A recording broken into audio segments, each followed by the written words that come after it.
वन्दे वन्दारु मन्दारमिन्दिरानन्दकन्दलम् अमन्दानन्द सन्दोह बन्धुरं सिन्धुराननम् अङ्गं हरेः पुलकभूषणमाश्रयन्ति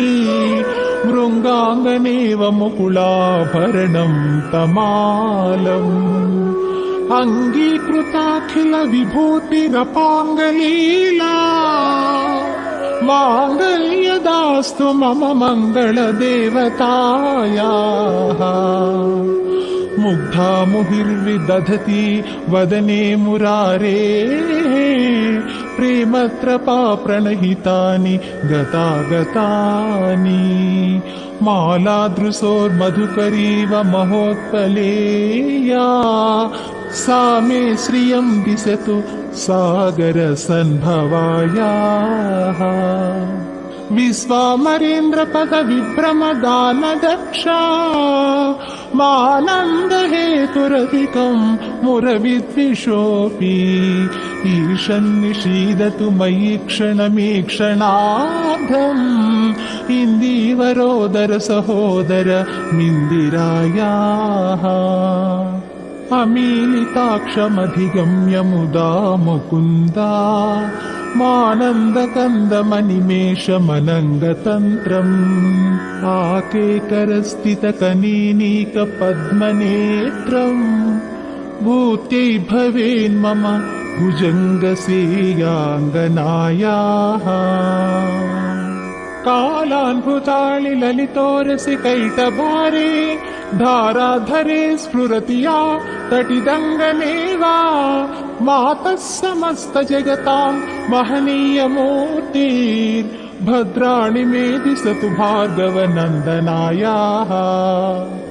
बाह्वन्तरे मुरजितः श्रितकौस्तुभेया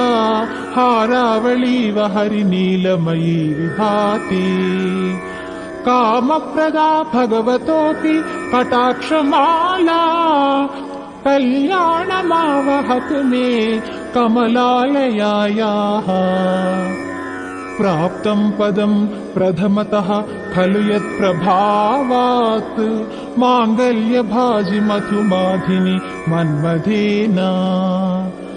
मय्यापते तदिह मन्धरमेक्षणार्थं मन्दालसञ्च मकरालय कन्यकायाः दद्यादयानुपवनो द्रविणाम्बुधारा मस्मिन्न किञ्चन विहङ्ग शिशौ विषण्णे दुष्कर्म घर्ममपनीय चिराय दूरम् नारायण प्रणयिनी नयनान्भुवाः इष्टाविशिष्टमतयोऽपि नरा यया दयार्धा दृष्टास्ति विष्टपपदं सुलभं भजन्ते दृष्टिः प्रहृष्टकमलोदरदीप्तिरिष्टां पुष्टिं तृषीष्ट मम पुष्करविष्टरायाः गीर्देवतेति गरुडध्वज सुन्दरीति सेकम्भरीति शशिशेखरवल्लभेति सृष्टिस्थितिप्रलयकेलिषु संस्थिताया तस्यै नमस्त्रिभुवनैक गुरोस्तरुण्यै श्रुत्यै नमोऽस्तु शुभकर्म फलप्रसूत्यै रत्यै नमोऽस्तु रमणीय गुणार्णवायै सिक्त्यै नमोऽस्तु शतपत्र निकेतनायै पुष्ट्यै नमोऽस्तु पुरुषोत्तमवल्लभायै नमोऽस्तु नाळीकनिभाननायै नमोऽस्तु दुग्धोदधिजन्मभूम्यै नमोऽस्तु सोमामृतसोदरायै नमोऽस्तु नारायणवल्लभायै नमोऽस्तु हेमाम्बुजपीठिकायै नमोऽस्तु भूमण्डलनायिकायै नमोऽस्तु देवादिदयापरायै नमोऽस्तु सेङ्गायुध वल्लभायै नमोऽस्तु देव्यै भृगुनन्दनायै नमोऽस्तु विष्णोरुरसि स्थितायै नमोऽस्तु लक्ष्मी कमलालयायै नमोऽस्तु दामोदर वल्लभायै नमोऽस्तु कान्ति कमलेक्षणायै नमोऽस्तु भूत्यै भुवनप्रसूत्यै नमोऽस्तु देवाधिभिरर्चितायै नमोऽस्तु नन्दात्मजवल्लभायै